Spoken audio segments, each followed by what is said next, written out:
welcome back to my film and TV channel. We're going to have a look at a horror thriller today, as now past, as I'm recording this, past Halloween now, but yeah, still plenty of room for a good horror thriller. Is this a good horror thriller? We'll let you know.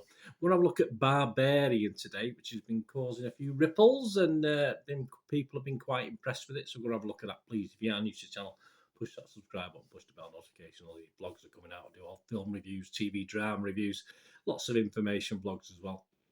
Be great to have you on board. Be great to have your support. Much appreciated. Spread the word.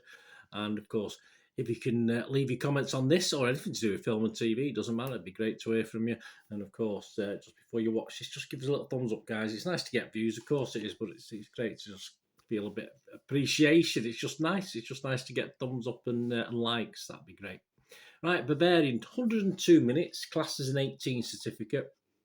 This is written and directed by Zach Kreger in his solo directorial debut. There you go, good man. Produced by Arne Milchan, Roy Lee, Raphael Margiles, and J.D. Lifshitz. As at the 1st of November 2022, yes, Halloween's been and gone. I survived. No horrors to talk about. As at that, the 1st of November at 9 a.m. The audience are quite liking it. Rotten Tomatoes audience is very positive, 3.7 out of 5, 70% positivity. And the actual consensus reads, the less you know going into Barbarian, the better. Yes, I don't disagree with that. But be prepared for an ending that might rub you the wrong way. Ending was okay. I've seen a lot worse in horror films, that's for sure. Internet Movie Database, Joe Public, 7.2 out of 10. So I do expect that to perhaps come down just a little bit. You do get a lot of 10 out of 10s scores when these things first air. Almost 49,000. This has been out since early September, so I'm a bit late watching this. Almost 49,000 scores and reviews left. And generally positive, 88% positivity, so that's all good. The main stars are Georgina Campbell, Bill Skarsgård, and Justin Long. What's it about? Well, it sees a young woman who finds out the rental house she reserved through B&B? Yeah, Airbnb. That's it. I've done one or two of them. Not been overly impressed myself. Not with the property I stayed in, but with the service from the people running it. Anyway, I digress. A rental house she reserves has been accidentally double booked with a man while not knowing of a dark secret within the home, of course. So theoretically released, of course, on September the 9th, 2022 by 20th Century Studios. It was a critical success, this one. Reviewers liked it. They liked Kreger's screenplay and direction, and as well as the cast performances. I probably like the cast performances perhaps more than the screenplay and direction. And it was one of what they call a sleeper hit. It only cost, the budget was 4.5 million. I think to make a profit out of films, you have to at least make back 4 times the cost from memory. That's what I believe. And this has grossed 10 times the cost in its first few weeks. So it's doing very, very well. Let's have a look at the critics. Well, the public like it. What about the critics? Usually doesn't always follow, does it? But Rotten Tomatoes critics, they're positive as well. 92% positivity. That's 176 critics. And a 7.5 out of 10 average score, which is very healthy. 162 fresh and just 14 rotten. The consensus of the website, smart, darkly humorous, and above all, scary. Barbarian offers a chilling and consistently unpredictable thrill ride for horror fans. Okay, big words. Metacritic, the other critic site we'll look at, an average of 78 out of 100. Again, very good, based on 37 critics. And it scores as low as 40, but that's the only low score. Most of them are 60 upwards. And does score not correct, 100 out of 100. Nothing's ever worth 10 out of 10 or 100 out of 100, you know that. Right, let's name, shame, and acclaim, depending who they are. As I said, I've put a negative in there, but I'll be honest, I've sort of based my sort of split of opinions on the stats there that I've just read out to you. Siddhant Adalka from Empire Magazine said it was wildly unpredictable.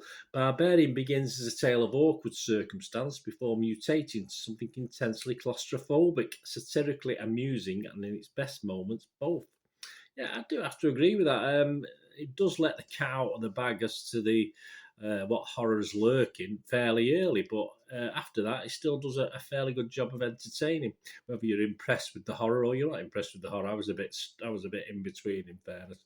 Benjamin Lee from the Guardian said the big secret here is that sadly it's not very good. Yes, Benjamin didn't like it. Not very good, but certainly good to watchable to good for me. It has its moments, good and bad and silly and everything in between. Wendy I from the Observer in the UK, she's usually usually a bit miserable, our Wendy, but she quite liked this. She said, for the most part, it's one of the most bracingly effective chillers of the year. We're into November. I can't really quibble with that. And yes, for the most part, it's effective for the most part, not always.